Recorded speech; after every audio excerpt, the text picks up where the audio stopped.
সব ইসলামী দল ঐক্যবদ্ধ থাকলে কোনো ষড়যন্ত্র কাজে আসবে না বলেও মন্তব্য করেছেন জামায়াতে ইসলামীর আমির ডক্টর শফিকুর রহমান।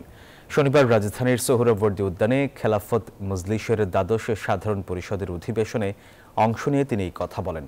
জামায়াতে আমির আরও বলেন, নতুন বাংলাদেশে ফ্যাসিবাদ বিরোধী সকল রাজনৈতিক দল থাকবে ঐক্যবদ্ধ।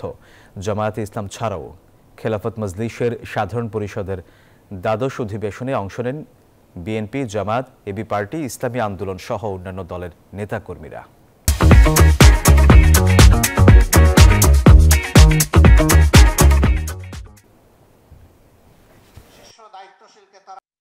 দেশপ্রেমিক শক্তি জামাতকে তারা বাছাই করে নিয়েছিলেন এবং আমাদের 1-2 করে 11 জন শীর্ষ দায়িত্বশীলকে তারা নির্মমভাবে হত্যা করেছে। আলিমুল আমাকে এত বেশি লাঞ্ছিত করা হলো যে এর কোনো শেষ নেই। তবে শুধু আলিমুল আমাকে নয়, এদেশের 18 কোটি মানুষকেই তারা কষ্ট দিয়েছে।